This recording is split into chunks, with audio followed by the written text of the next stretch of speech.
Está no ar mais um episódio do nosso Pod Dourado, o seu podcast iluminado. E você está vendo aqui que eu estou um pouquinho diferente, estou de vermelho, as luzes estão diferentes, porque este é o primeiro episódio especial de Natal. E por que especial de Natal? Porque teremos presente para você que nos acompanha aqui e pensa que ia ficar de fora, né? Então nós pensamos sim em você que nos acompanha.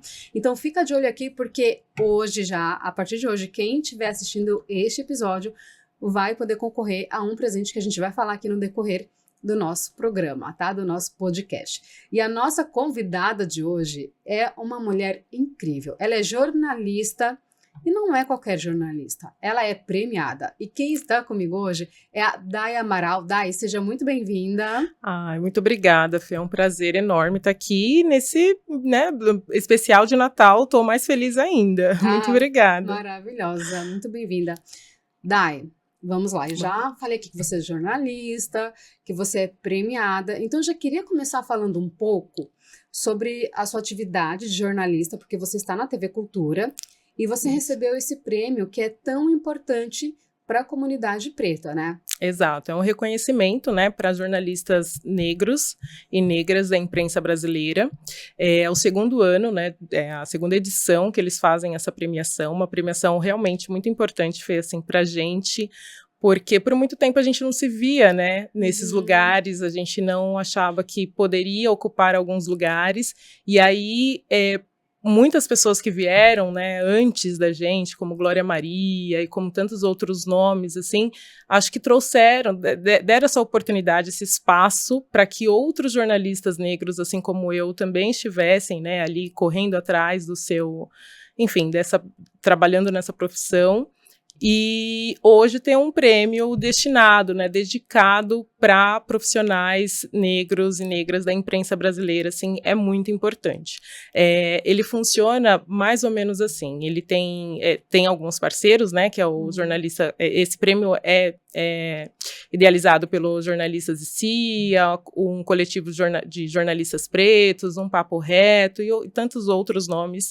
Eles formaram, né, no ano passado essa premiação, onde tem a indicação popular, as pessoas indicam nomes de jornalistas, até 5 jornalistas que conhecem ali para concorrer, e depois eles fazem uma votação, e dessa votação eles tiram 50 mais admirados.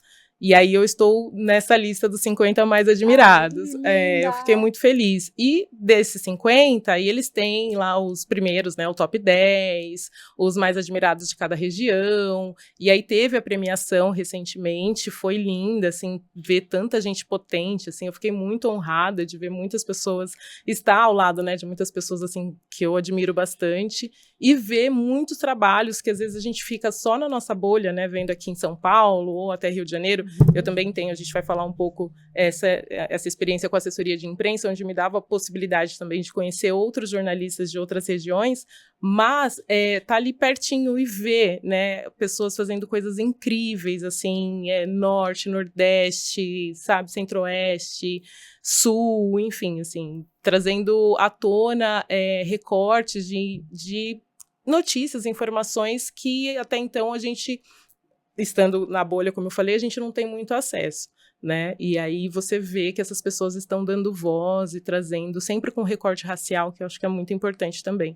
Muito importante, né? E quando eu vi que você recebeu o prêmio, acompanhando lá no Instagram, falei, gente, que linda e que magnífico que é, né? Sim. A gente conhecer alguém, né, que, para mim, isso é muito importante, porque eu acho que você também passou por isso.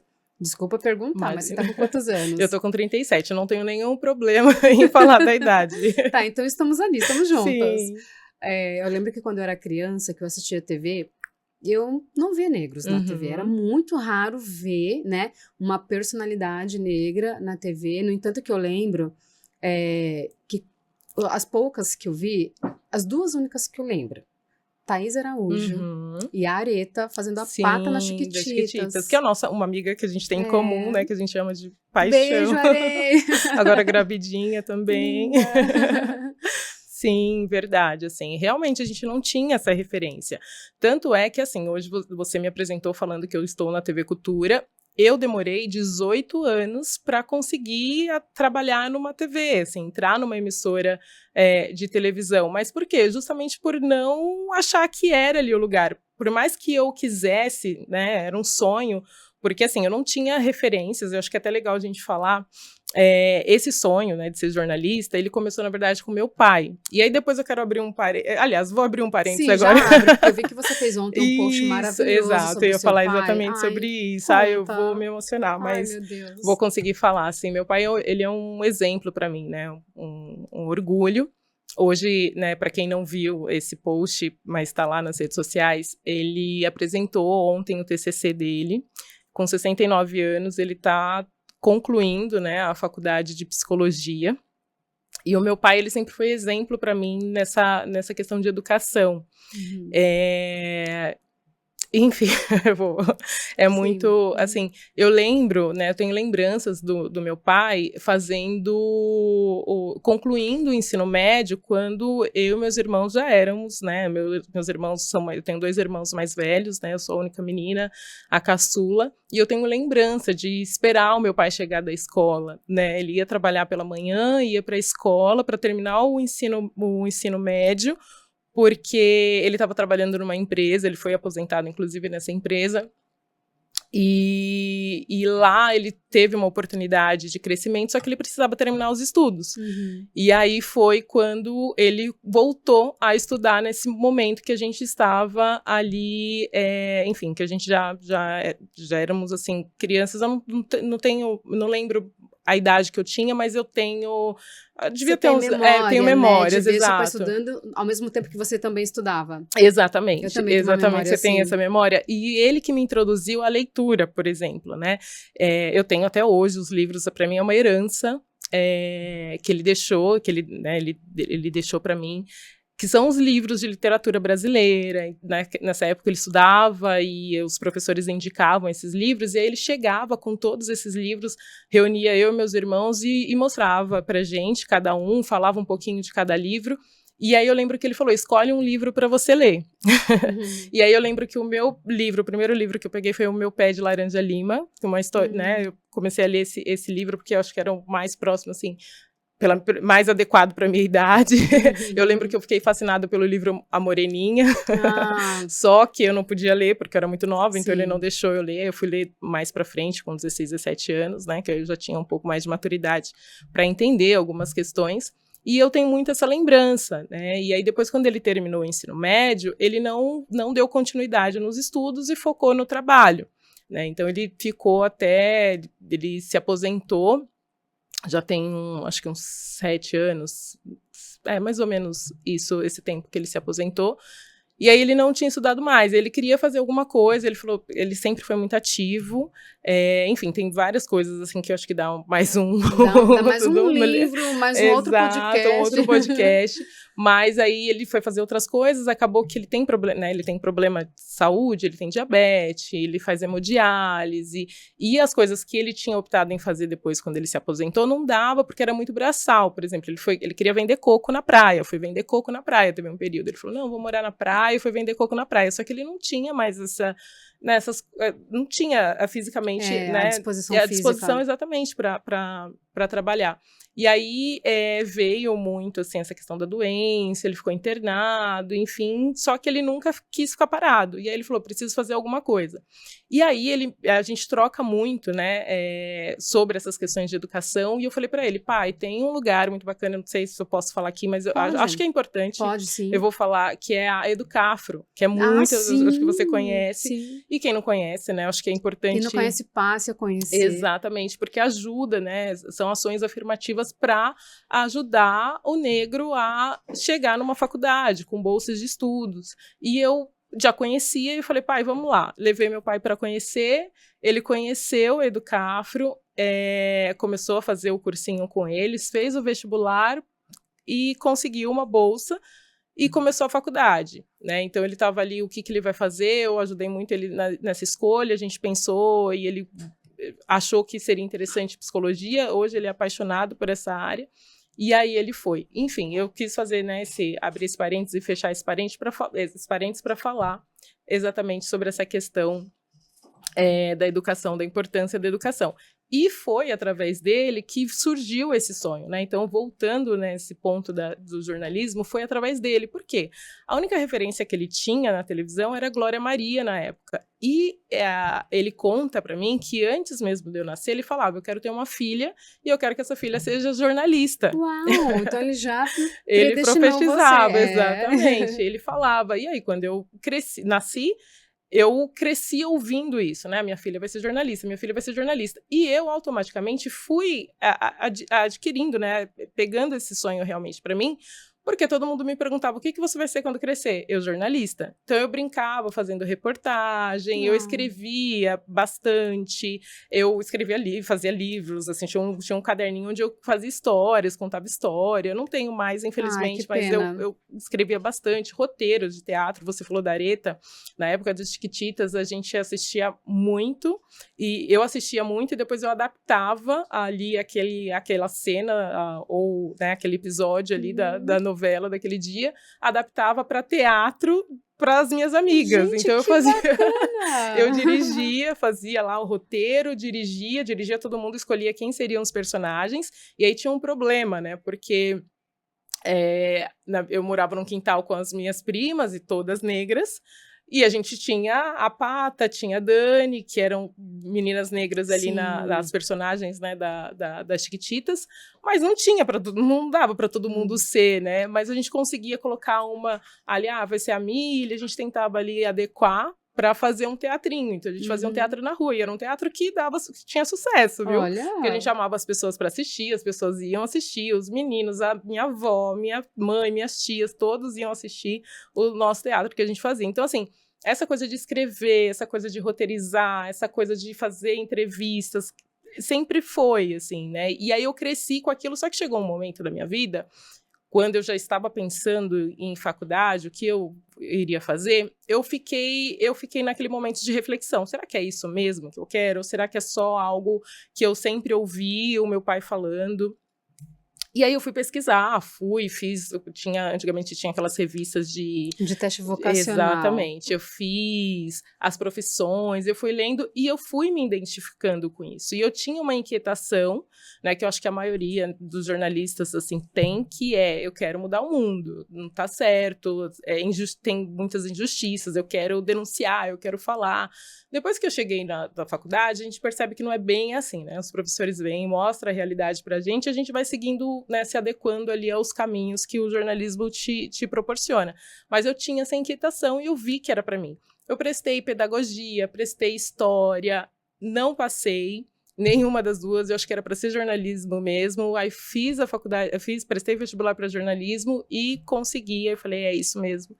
E, enfim, são 18 anos aí da caminhada, né? Contando aí que eu comecei a faculdade com 18, hoje eu estou com 37, então aí tem esse tempo de dedicação da profissão. Com estágios também, contando que eu comecei o primeiro estágio em 2008, e aí foi. E você disse que você demorou 18 anos para conseguir entrar numa emissora de TV. Exato. Eu faço esse tempo só para as pessoas entenderem que é contando de 18 anos, né, aos meus 36, assim, porque foi quando eu entrei. Então tem esse período. Quando eu saí da faculdade, aliás, quando eu estava na faculdade, eu tinha muita insegurança. Por quê? Aí voltamos a falar sobre a educação. Na escola, eu era uma excelente aluna.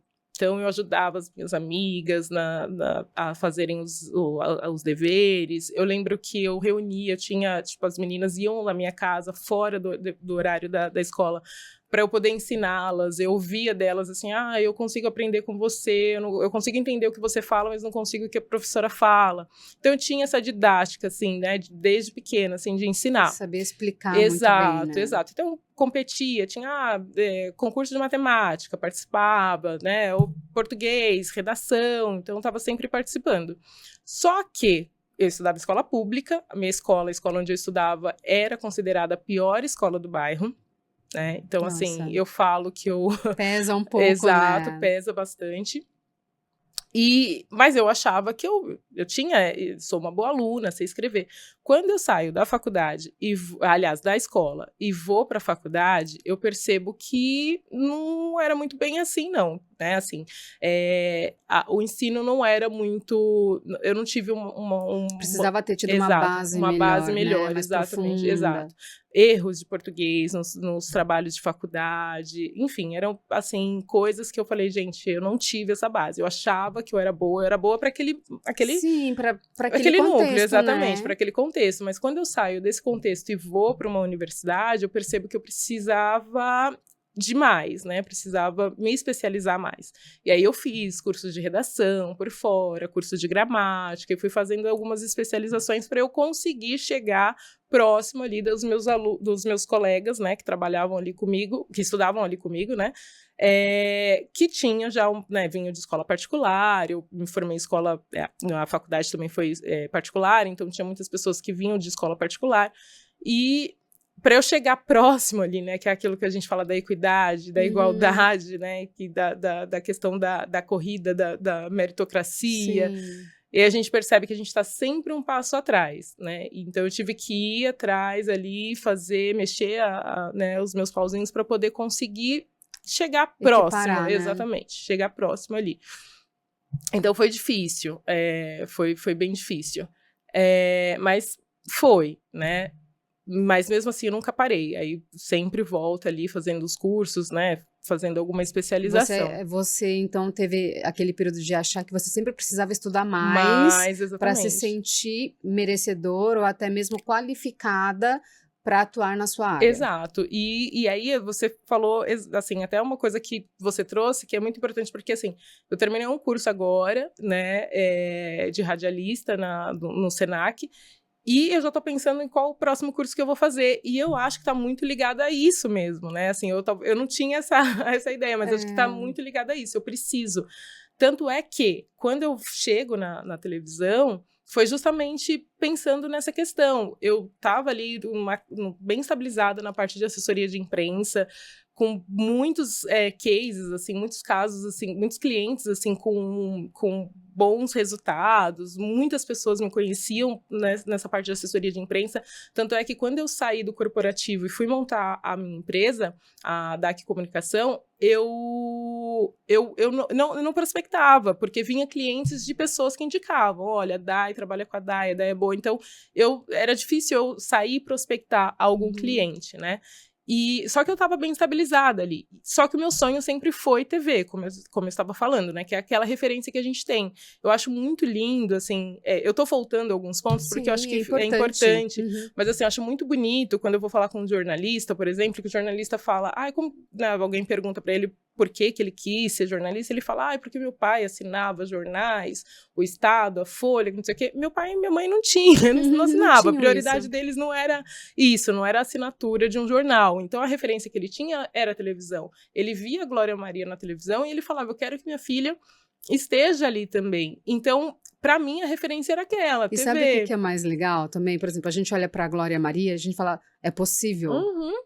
Né? É aquilo, se ela esteve, eu também posso. Exatamente. A gente sabe que os caminhos, né, pra gente é muito mais difícil, mas ela quebrou muitas barreiras, né, para estar onde ela esteve, né, e a gente, e abriu portas para quem está chegando, né, atrás, assim, né, quem está fazendo, quem está correndo atrás agora. Hoje eu acho que, graças a Deus, está tendo uma mudança, a gente está vendo uma maior representatividade, tanto nas marcas, quanto até mesmo na mídia em si, em toda a mídia a gente está vendo que está tendo, sim, uma maior representatividade. Exato. Coisa que a gente não via. Quando era criança. Quando você fez a faculdade, quando você olha para sua turma, você via que tinham mais pessoas pretas também ou não? Não.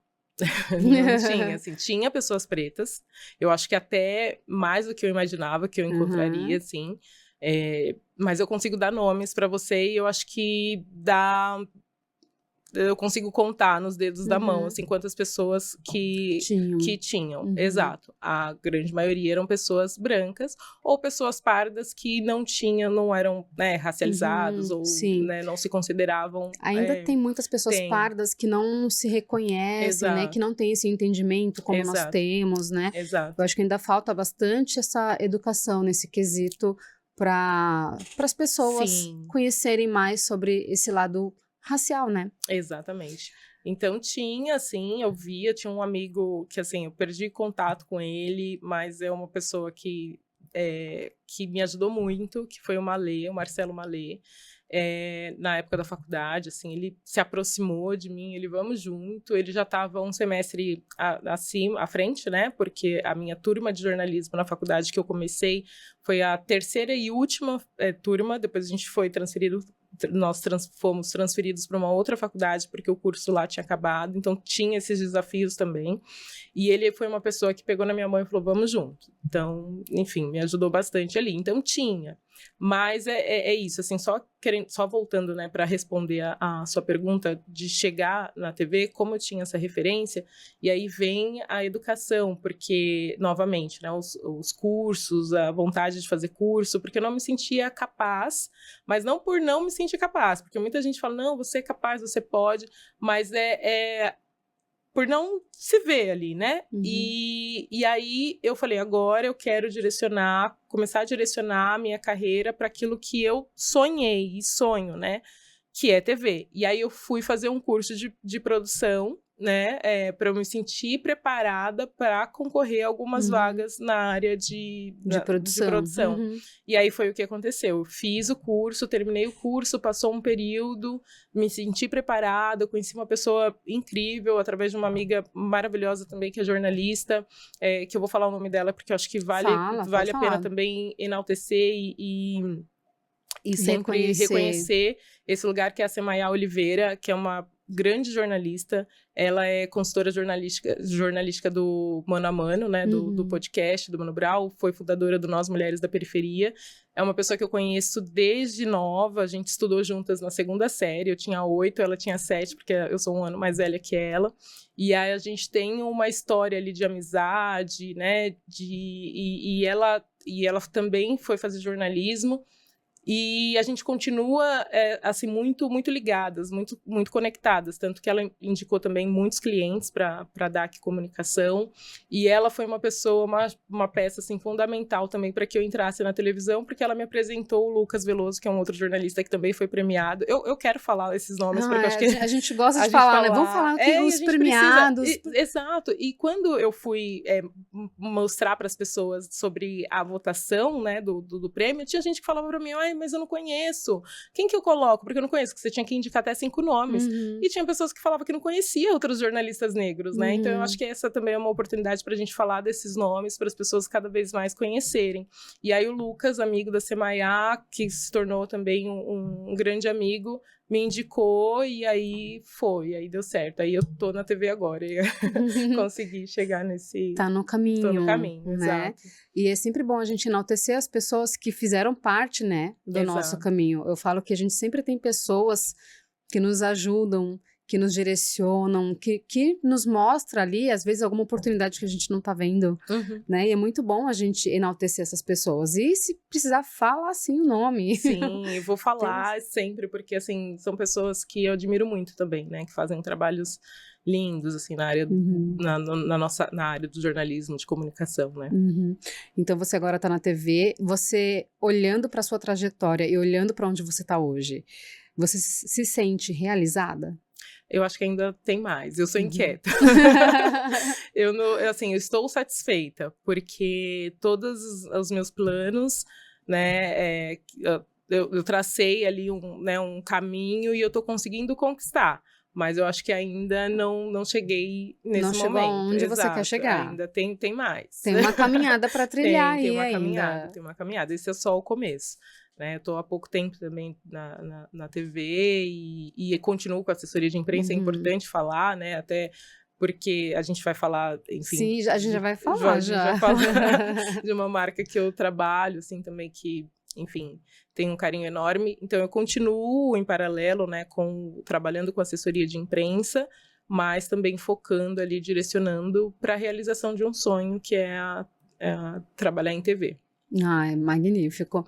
E Dai, quando você entrou na TV, assim, que você começou a sua atividade ali na TV Cultura, qual foi o principal desafio que você se deparou, que você falou, meu Deus, é agora?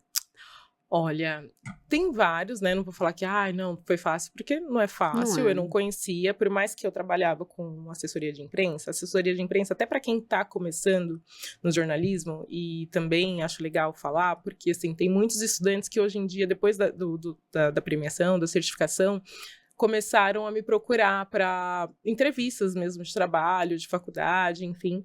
E tanto para os estagiários que trabalharam comigo, pessoas que eu conheço, assim, que fazem jornalismo, eu falo, gente, a assessoria de imprensa, ela te dá muita oportunidade e ela te abre o entendimento para o que é jornalismo.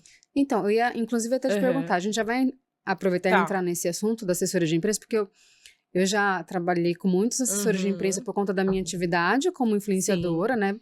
Na época, blogueira, porque hoje, né, o termo blogueira parece que não é mais válido. Muitos jornalistas, eles vão para a área de assessoria de imprensa. Exato. Então, fazem essa atividade tanto atendendo marcas, grandes marcas, pequenas marcas, e até mesmo pessoas famosas, né? Isso. Assim, o assessor de imprensa é uma profissão, assim, existe uma discussão grande sobre isso, porque o profissional de relações públicas é a pessoa, né, o profissional também adequado para fazer assessoria de imprensa. O jornalismo, ele entra num período, assim, num momento, eu não vou trazer essas questões históricas, até porque eu posso falhar em algum dado, alguma questão, e a gente tem que ser bem coerente, né, com o que vai falar, mas ele vem muito por conta de alguém identificar que um jornalista consegue falar e passar a informação para um outro jornalista. Então, começa ali essa possibilidade de trazer jornalistas para a área de relações para a área de assessoria de imprensa, né? E existe muitas discussões. Eu tenho até um grupo no Facebook que é DR entre jornalistas e assessores de imprensa, como se os assessores não fossem jornalistas, mas estudaram também, entende? E aí você aprende na faculdade sobre os modelos de veículos, as mídias, formatos, como escrever. E a assessoria de imprensa te dá toda essa oportunidade de aprendizado. Por quê? Porque você vai escrever uma nota para um jornal, você vai ter que saber que público que é aquele jornal, qual que é o formato daquele jornal, é eletrônico, é um site, é impresso. Então, você tem que saber a linguagem, como você vai escrever para esse determinado veículo, como escrever uma pauta para uma rádio, para uma emissora de televisão. Então, a assessoria de imprensa, quando você tem o seu cliente ali, você vai trabalhar todas essas frentes, né? Você precisa entender um pouquinho de cada. Então, assim, a assessoria de imprensa me ajudou a ter essa percepção do que é escrever uma pauta para televisão e me deu um pouco mais de segurança. E, assim, eu tive a oportunidade também de começar a trabalhar com pessoas incríveis, né? Então, o meu diretor, na época, quando eu entrei para a televisão, ele me deu essa oportunidade. Ele falou, não, tranquilo, aqui tem outras pessoas também que nunca tinham trabalhado em televisão, e ele olhou, né, a minha força de vontade, e eu acho que também essa percepção de saber que por eu trabalhar com assessoria de imprensa, eu teria essa habilidade ali de poder escrever, desenvolver uma pauta, né? E então ele me deu essa possibilidade. Os desafios é você adequar ali, porque até então você tem uma marca que você... enfim, você pensa naquela marca, você pensa nas pautas que você vai desenvolver para você chamar a atenção do outro jornalista. Quando você está numa redação, né, ou seja, de rádio, TV e jornal impresso, o seu público direto é aliás, né, a pessoa, né, para quem você tem que direcionar é para o telespectador, é para quem quem vai consumir ali a sua informação. Então, o caminho é diferente, né? Enquanto na assessoria de imprensa, o seu público-alvo são os veículos e os jornalistas, então você tem que ter uma linguagem adequada para esse público, né, para os jornalistas. Exato. Na TV, no jornal, impresso, você tem que saber que quem já é o público final, né, que é o leitor, é o telespectador. E a comunicação já é outra, exatamente. Né? Então você tem que trazer, assim, a gente pensar em pautas que vai trazer alguma relevância para aquela pessoa que está assistindo, né? Então, assim, eu acho que a questão de desafios existem, porque, né, até conhecer alguns termos técnicos ali de TV, né, então fui pegando aos poucos, mas essa parte de redação mesmo já foi um pouco mais tranquila por conta dessa bagagem da assessoria de imprensa. Porque é muito engraçado, né, porque as pessoas que assistem, por exemplo, público final, né, a pessoa que assiste a TV ou que assiste um jornal, qualquer outra coisa, acha que, por exemplo, o jornalista que está ali, ele só está ali para apresentar, dar as notícias e pronto. Só lê o TP e pronto, não, né? Tem um trabalho incrível por trás e tem os jornalistas por trás, né? Sim, que é tem outros, exatamente, onde eu estou hoje, que é na parte de produção. E é engraçado que eu tive a oportunidade de levar a minha mãe para conhecer os bastidores da TV. Ela foi recentemente com meu sobrinho conhecer ali onde eu trabalho. E ela falou, gente, eu não imaginava que tinha toda essa tecnologia e toda essa estratégia por trás, assim, né? Porque quem tá assistindo vê o produto acontecendo. Pronto, né? Exato, pronto. Mas ali tem um diretor, tem um pauteiro, tem o produtor, enfim, tem os assistentes, tem os câmeras, tem... É uma equipe gigantesca. Enorme, exatamente. E a gente faz todo um trabalho de pesquisa, né? Em conjunto ou com a apresentadora, com o repórter, mas a gente inicia, né, quem está na produção inicia essa pesquisa, né, o que a gente vai falar, vamos fazer a reunião de pauta, então o que a gente vai falar, o que é relevante, o que é legal, o que está falando no momento, né, porque a gente não pode perder o time. Não pode perder também, o time, exatamente do que está sendo falado. O bacana, assim, um lado legal hoje é que eu consigo me aprofundar um pouco mais nos assuntos, porque a gente trabalha, vou usar um termo e eu já explico, que são as pautas frias, né? Que são as pautas que dá pra gente trabalhar, elaborar um pouco mais. O assunto já saiu, mas a gente consegue destrinchar um pouco mais, trabalhar um pouco mais. Agora, quando é o hard news, né, aquela coisa do jornalismo diário... Aquele de agora. Exato. Aí, assim, é todo tempo, você não pode perder o time, ainda mais agora com redes sociais, né, com a internet. Então, é tudo muito rápido. Hoje em dia, assim, o jornalista... Você não tem tempo, Não tem tempo. E antigamente o jornalista, ele era considerado lá o quarto, quinto poder, eu acho que eu tô falando, não sei se estou falando, mas era considerado, né? O que detinha Era o poder. Era dos maiores, exato, né, que tinham o poder. Agora exato. E agora não, você aqui com seu celular na mão, você já consegue fazer a notícia e, né, aconteceu uma situação, uma pessoa que não é jornalista, pode pegar ali, registrar e divulgar na internet. Então tem esse desafio também para quem está ali no hard news, né? E aí é isso, assim, o legal de você trabalhar em programas que você tem esse tempo de, tipo, aconteceu um fato, vamos falar um pouco sobre isso, então vamos pesquisar, vamos mais a fundo e trazer uma coisa mais elaborada. Agora, quando é aquele... Quando é um jornal, tem que postar, quando é aquele, né, de exatamente. notícias. Exato. E é um trabalho muito intenso, né? E você, como uma profissional, tem que estar o tempo todo sempre muito bem informada, né? Não pode estar... o que está acontecendo? Não sei. Não. Tá sempre sabendo do que está acontecendo. Né? E assim, né? Tinha um especialista, um jornalista, que ele falava que o jornalista... O verdadeiro jornalista não era bem essa, mas vou dar mais ou menos a essência do que ele queria dizer, que era o jornalista burro, né? Que era o jornalista que perguntava, que a nossa ferramenta é a dúvida, né? A nossa principal é a dúvida. Então, assim, a gente vai atrás da informação, a gente pergunta, a gente quer saber. Então, a gente não sabe a fundo como um especialista, né? Se precisar de alguma coisa, uma questão médica, de saúde, a gente vai falar com um especialista de saúde para falar sobre determinado assunto. Mas é importante que a gente saiba o mínimo, que a gente pergunte, né? Que a gente consiga traduzir aquela informação um pouco mais técnica Sim, pro público final, para poder pro entender. público final, exatamente. É traduzir a linguagem. A linguagem, exatamente. Então, assim, a gente precisa entender, tá atento ali no que está acontecendo, mas também tem esse lado de investigativo, esse lado de pergunta, de questionar, né, que é muito do nosso papel. E você falou que você quer mais, né? Então, o caminho que você quer trilhar, você quer jornal? Você quer um programa? O que você pensa para o futuro? Olha, o formato eu ainda não imaginei.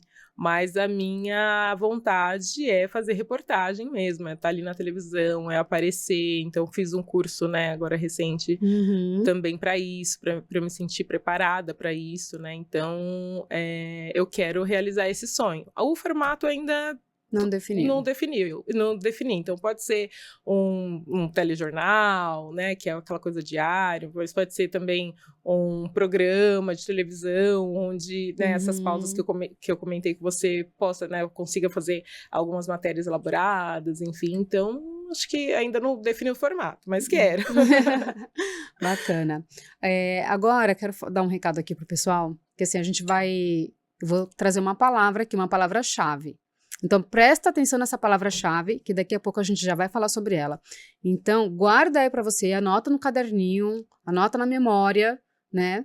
Porque você vai mandar para mim no direct. São 3 palavras-chave. Então, a primeira é fragrância. Já tem dica, já né? Tem dica. Bom, quem me conhece já deve imaginar. Quem conhece a Dai já imagina. Exato. Dai, você fez a sua assessoria de imprensa, você criou a sua assessoria de imprensa. O nome é DAC Comunicação. Isso, que é Daiane Amaral Costa. Bem criativo. Bem criativo, mas é bacana, é bonito, né? É curto e é bonito. Sim. Eu particularmente gosto de nomes curtos. Eu acho que fica, né? Fica. A DAC, ela surgiu num momento muito importante e especial da minha vida. As pessoas falam muito sobre quando... Já ouvi, né? Falar muito sobre... nasce uma mãe, né? Na maternidade também nasce uma empreendedora. Comigo aconteceu bem parecido com isso, né? Mas eu tive algumas questões ali no meio do caminho. Então, assim, para as pessoas entenderem o que eu quero dizer, eu tive, há 8 anos, eu fiquei grávida, né? E aí, fiquei durante 6 meses, né? Com a minha bebê. E, infelizmente, a maternidade não vingou, assim, né? Ela natimorto, que eles dizem, né? Que ela já estava sem vida na gestação. Isso, na gestação.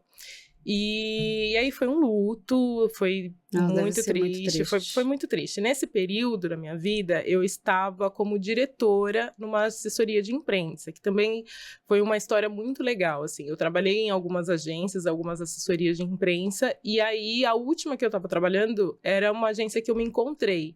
Temas muito legais de trabalhar, os clientes maravilhosos, lógico, tinha ali as suas dificuldades, um ou outro, mas tive muitos prestígios, muitas coisas legais, assim, que aconteceram nessa assessoria de imprensa, e eu comecei lá como assessora, aí teve um período da minha vida que eu não queria mais trabalhar com assessoria de imprensa. Aí eu falei, eu vou fazer outra coisa, queria abrir um e-commerce, eu queria sair de comunicação, assim, tive esses momentos.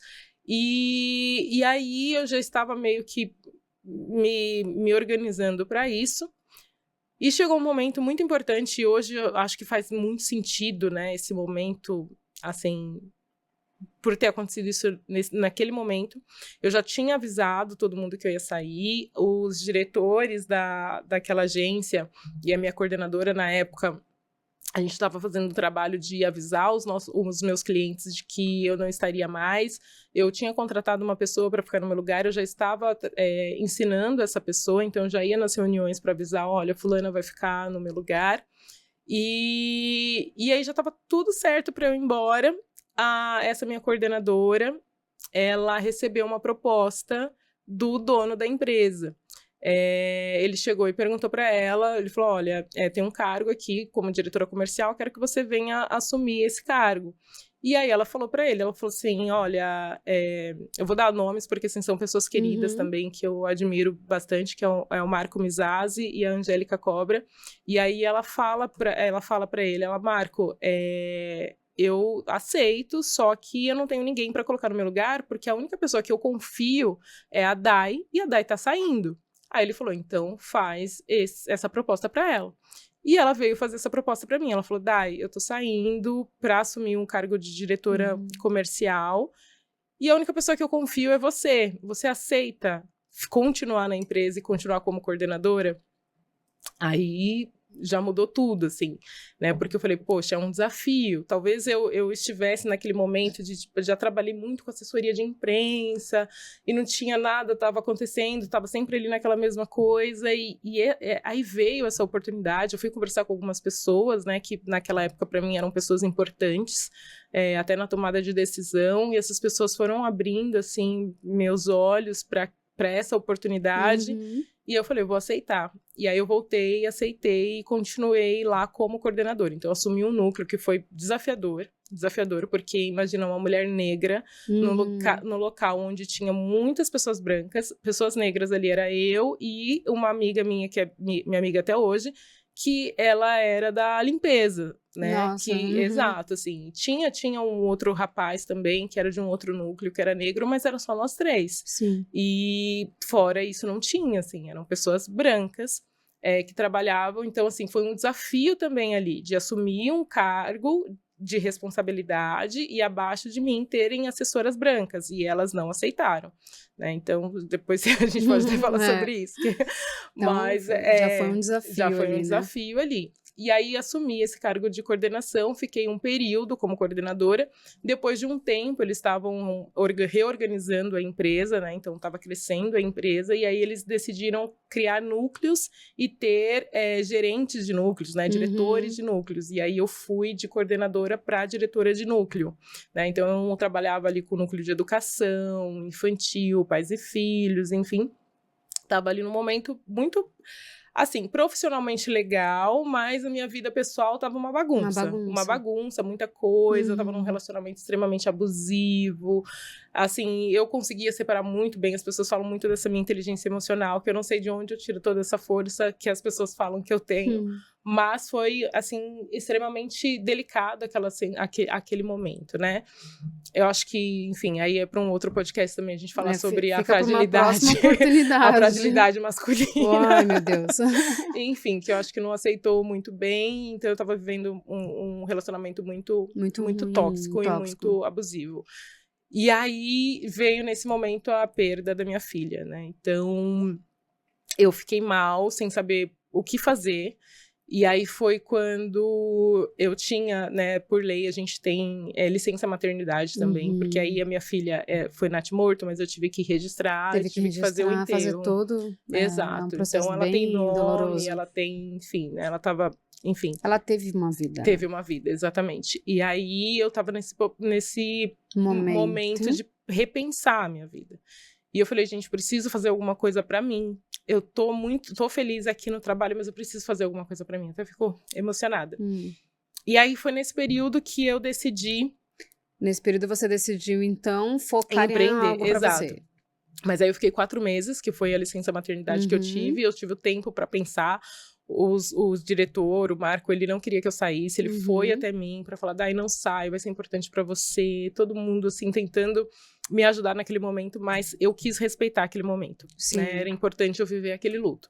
Aí fiquei os 4 meses, aí veio uma amiga que estava empreendendo na época, me chamou para trabalhar com ela, para ajudei, a gente ficou 1 ano, chegou a 1 ano ajudando ali na empresa dela, a gente conseguiu alguns clientes, mas também ainda não era aquilo, assim, que eu queria.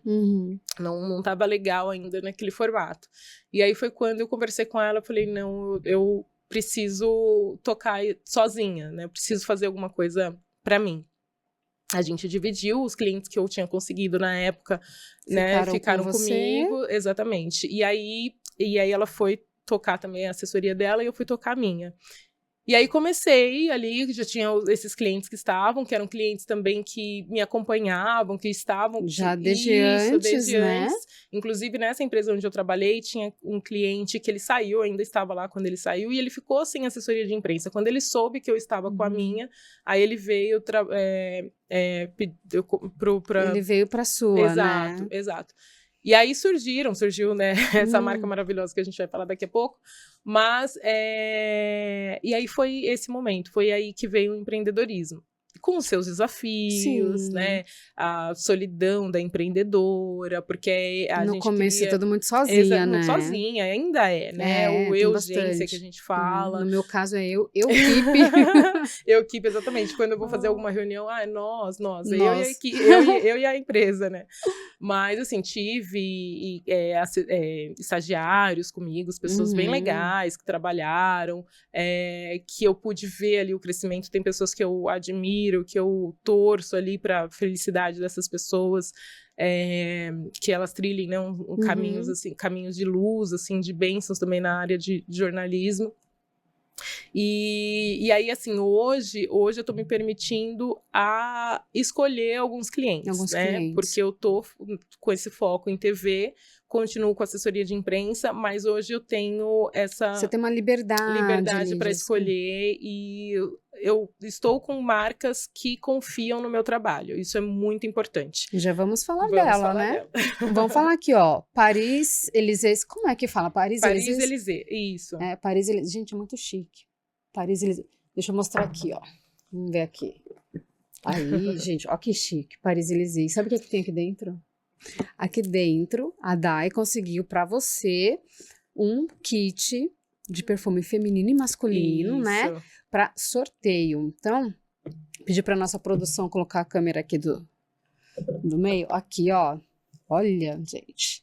Tem um perfume feminino e um perfume masculino. Isso, esse é o masculino, esse é lançamento. Esse é o lançamento da marca. Esse daqui a gente já tem, né? Já trabalha com essa linha. Mas estão chegando os novos perfumes. Eu acho que os próximos dias aí terão novidades. Mas já tem no canal do YouTube da Paris Élysées, falando das novidades, dos lançamentos.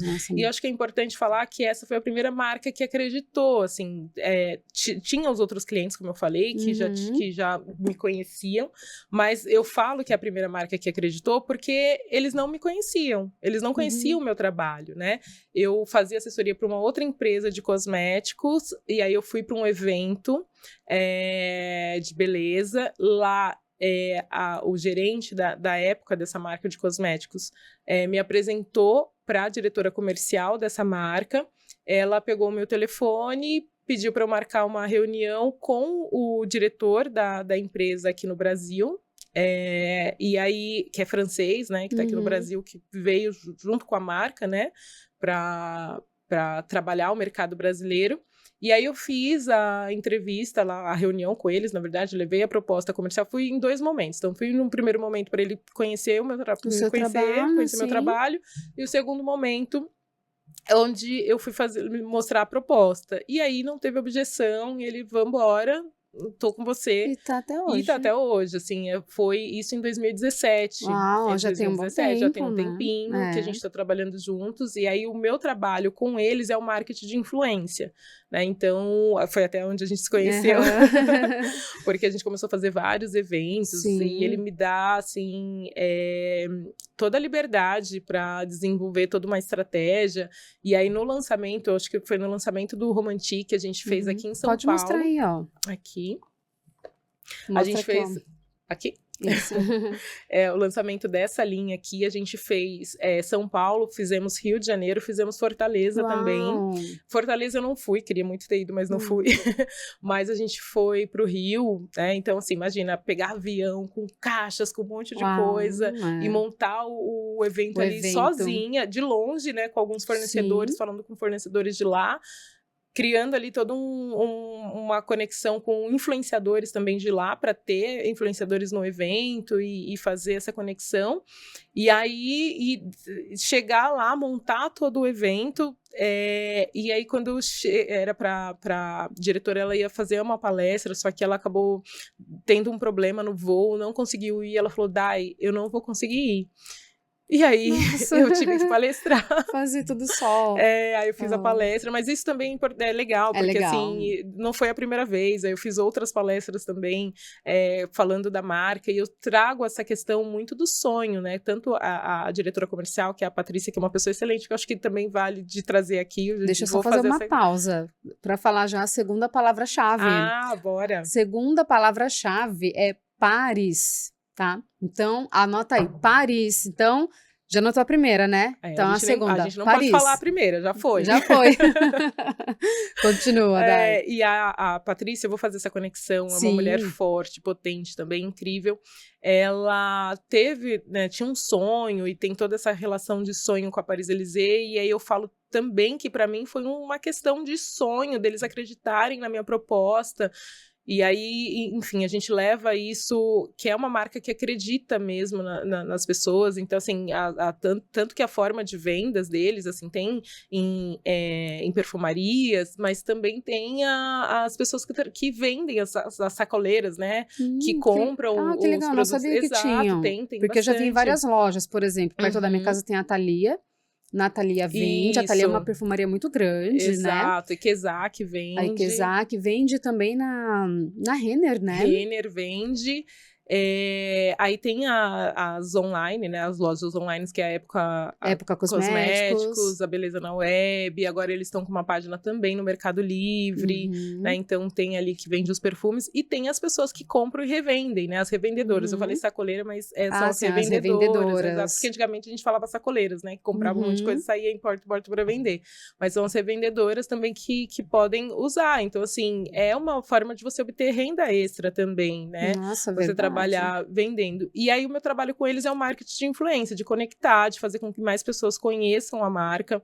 E aí a gente teve várias parcerias com influenciadores grandes, assim. A gente fez casamentos de alguns influenciadores.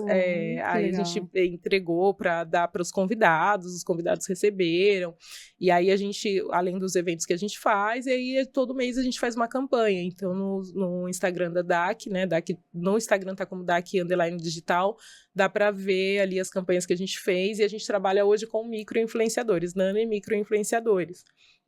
Trabalhamos com grandes também, mas o foco das campanhas atualmente são os nanos e micros. E como que um nano e um micro-influenciador consegue trabalhar, então, com vocês? Olha, é só entrar em contato mesmo pelo Instagram, mandar o Media Kit. DAC_ digital. Exato.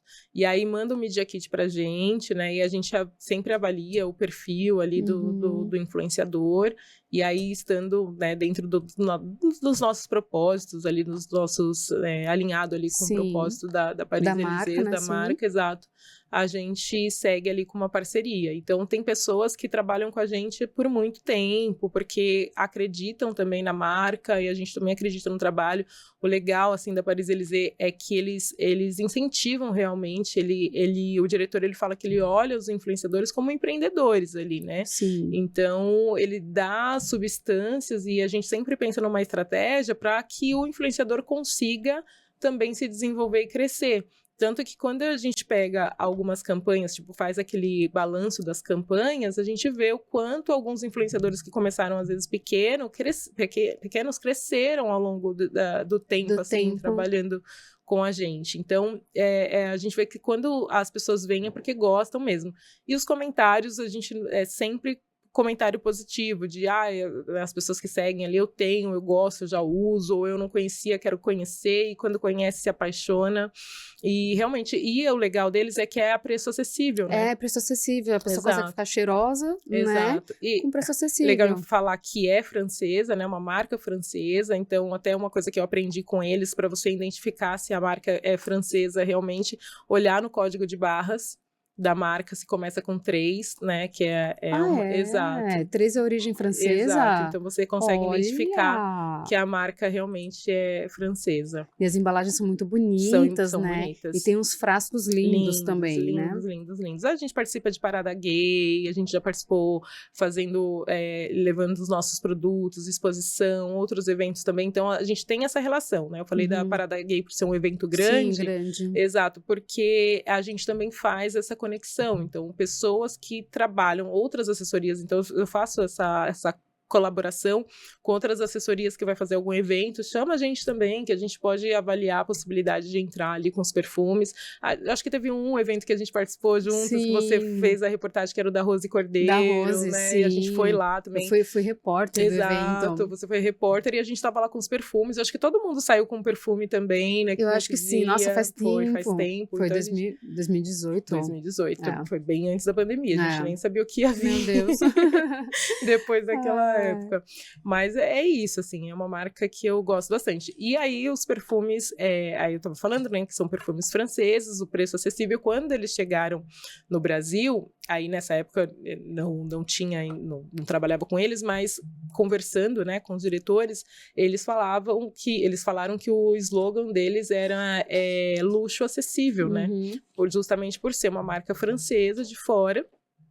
E eles falam muito assim, a gente vai chegar no Brasil, e eles sabem que a realidade do Brasil, vai pagar 5 mil, 6 mil reais num perfume, não é a realidade da maioria dos brasileiros. Não, gente, não tem. Esses dias eu fui na Sephora e vi lá um perfume da Tom Ford, né? Do Tom Ford, enfim. Gente, enfim, caríssimo, né? 2 mil reais, parecia uma barra de ouro, lindo, então, né? Lindo. Mas não é todo mundo que pode, exatamente. Né? E aí eles vêm com essa proposta de ser um perfume de qualidade, uma fixação boa, a preço acessível, com preço acessível. Isso é muito fantástico. E aí, ó, para quem tá nos acompanhando aqui, gente, esse daqui é lançamento, né? Que é a nova coleção agora. Masculina, exato. Tem uma linha bem bacana da linha vodka. Tem o Vodka Brasil, né, que ele é bem, que as pessoas conhecem bastante, e aí tem outros perfumes da linha vodka, e o Prime é um dos novos, né? Muito bacana. Para o pessoal que está nos acompanhando, então já vou explicar como que vai fazer para participar, para poder ganhar esse kit aqui, que é um feminino e um masculino, que vai vir nessa caixinha aqui, gente. É linda essa caixa, né? Linda essa caixinha, e ela é toda... Os influenciadores pedem. Olha isso, fofinha, acolchoada, e vem, ó, 2 cartõezinhos. Sim. Coisa linda. Ó, para você que está nos acompanhando, para poder concorrer aqui, vai ser um sorteio, tá? Que a gente vai fazer. Então, você vai ter que seguir, então, a Dai Amaral, né? No Instagram, Dai _Amaral. A Paris Elysées e o @ também do nosso podcast, gente, @PodDourado, e mandar lá no direct do Pod Dourado as 3 palavras-chave. E a última palavra-chave, porque eu já falei 2, a última palavra-chave é presente. Então vai lá, ó, no @PodDourado, manda para mim, porque o sorteio nós vamos fazer em uma live no perfil do Pod Dourado, junto com a Dai, né, Dai? E eu vou colocar lá nos stories a data e o horário dessa live. Então, você que tá aqui acompanhando, ó, eu falei que ia ter presente para você. Então, continua nos acompanhando no Instagram. Dai, muito obrigada pela sua presença. Obrigada mesmo. Maravilhoso, viu? Maravilhoso. Você é uma mulher que brilha. Né? Porque eu olho para você, eu vejo brilho, eu vejo luz, eu acredito muito na sua caminhada, na sua carreira, eu acredito que você vai chegar onde você quer chegar, né? Porque eu também tenho os meus sonhos. A gente nunca vai sozinha, né? Não, verdade. Então, muito obrigada pela sua presença. Vamos fazer aqui o nosso brinde. Essa caneca é maravilhosa. Nossa, maravilhosa, né? Então, vamos fazer de novo para mostrar aqui, ó, o nosso brinde aqui, gente, ó. Aê! Muito obrigada, Dai, pela sua presença. Espero que a gente possa voltar aqui mais vezes para falar de outros assuntos também. Com certeza. Tem muita história, né? Tem muita história. Eu fui pincelando, trazendo umas coisinhas aí que eu acho que dá pra gente falar depois, assim, com calma. Com certeza. E trazer muitos assuntos aí. Com certeza. E você que nos acompanha, então, obrigada pela sua companhia, pela sua presença. Os próximos episódios serão especiais até o dia 25 de dezembro, que também é uma quarta-feira. Então, espero você no nosso próximo episódio, quarta-feira, às 8 horas da noite. Até lá. Tchau!